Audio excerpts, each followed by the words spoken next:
Assalamualaikum warahmatullahi wabarakatuh.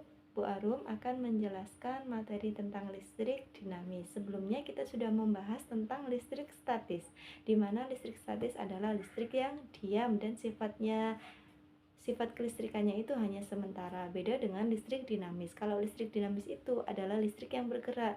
Selama saklar itu masih dalam kondisi on, otomatis rangkaian ini akan senantiasa mengalirkan yang namanya listrik, ya. Nah, di sini berdasarkan materinya ini ada beberapa hal yang akan kita bahas. Yang pertama adalah hambatan jenis. Nah, hambatan jenis itu nama lainnya adalah resistor atau disingkat dengan R. Di mana rumusnya adalah R sama dengan Rho dikali L dibagi A, di mana R itu adalah resistornya, Rho itu adalah hambatan jenisnya, L panjang kawatnya, A adalah luas penampang kawat. Jadi maksudnya itu gini, nak. Misal antara kabel olor dengan kabel charger itu kan pasti beda ukurannya ya, beda besar kecilnya. Nah, penampangnya itu misal ini adalah kabelnya. Nah, ini luas penampangnya itu diameternya itu loh. Nah, ini ya luas penampang kawat. Selanjutnya bukan yang dilapisi yang di dalamnya kabel itu loh, nah yang dilapisi sama karet. Nah, itu kan di dalamnya kalau coba kamu buka, itu di dalamnya ada yang namanya kawat. Nah, kawat-kawat itu di sini dia memiliki hambatan jenis yang berbeda-beda tergantung bahannya.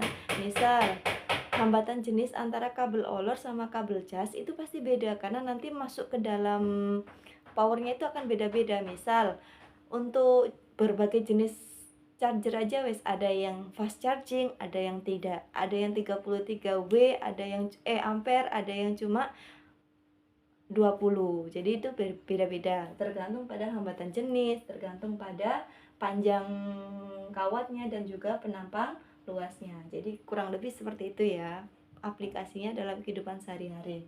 Nah, untuk rumus ini biar gampang kalian buat singkatan rempela ati. R, Rho-nya kan mirip P ya. Selanjutnya L dibagi A. Nah, keterangannya R itu adalah hambatan. Dia satuannya adalah ohm. Tulisannya kayak gini ya. Nah, harap diingat-ingat. Nah, selanjutnya Rho itu adalah hambatan jenis. Satuannya ohm meter. L, long, itu adalah panjang kawat, satuannya meter. A itu adalah luas area atau luas penampang kawat, satuannya meter kuadrat. Selanjutnya di sini ada arus listrik. Nah, arus listrik itu yang mengalir ke setiap rumah-rumah. Nah, itu adalah arus listrik. Nah, lah kalau konsleting listrik itu berarti ada arus yang tidak sesuai jalurnya. Nah, di sini arus listrik atau singkatannya I, dia memiliki satuan ampere. Nah, di sini rumusnya itu adalah I sama dengan Q per T ya. Satuannya adalah I sama dengan Q per T. I itu adalah arus, satuannya ampere ya. Selanjutnya Q adalah muatan, satuannya kolom. T time, satuannya sekon atau detik. Nah, di sini biar kalian nggak mudah atau kalian mudah untuk mengingatnya, bikin singkatan ikut atau ikat, terserah ya. Selanjutnya kita ke rangkaian listrik. Rangkaian listrik itu nanti mungkin ke arahnya itu akan ke rangkaian seri atau rangkaian hambatan. Tapi sebelumnya kita bahas dulu. Di sini ada beberapa rumus yang berbeda dengan yang sudah Bu Arum bahas, tergantung apa yang diketahui. Kalau sudah berada dalam rangkaian listrik, itu nanti beda, nak. Kalau hambatannya sudah berkaitan sama tegangan dan arus. Jadi bukan lagi sama kawat, ya. Beda bahasan kalau ini. Nanti kalau kamu pakai rumus rempela ati, berarti yang diketahui seputar kawat. Kalau rangkaian listrik menggunakan rumus R sama dengan V per I, berarti sudah kaitannya dengan arus dan tegangan listrik. Misal di sini R sama dengan V per I, di mana R hambatan sama dengan tegangan dibagi arus.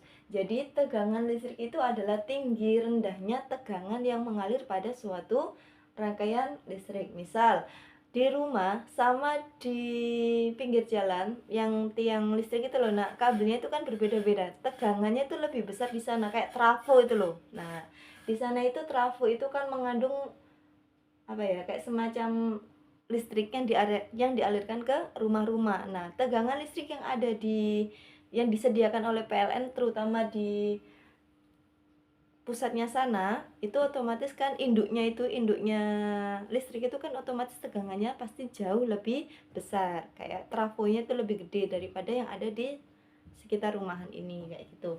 Nah, selanjutnya rumus tegangan. Ini ada V sama dengan I dikali R, arus dibagi resistor atau hambatan. Ada juga rumus arus listrik, I sama dengan V dibagi R. Bu, ini harus dihafalin, sebenarnya ini adalah rumus yang bisa kita buat segitiga ajaib, di mana R sama dengan V per I. Ini kalau kita buat segitiga ajaib itu seperti ini, nah. Ya. V-nya di atas, R-nya di bawah, I-nya di bawah. Nah, kalau kamu mau mencari V, berarti R kali I atau I kali R. Kalau mencari R berarti V dibagi I. Selanjutnya kalau mau mencari I sama dengan V dibagi R, dan seterusnya seperti itu ya. Selanjutnya rangkaian jenis itu ada dua. Rangkaian seri itu dia lempeng, lurus aja.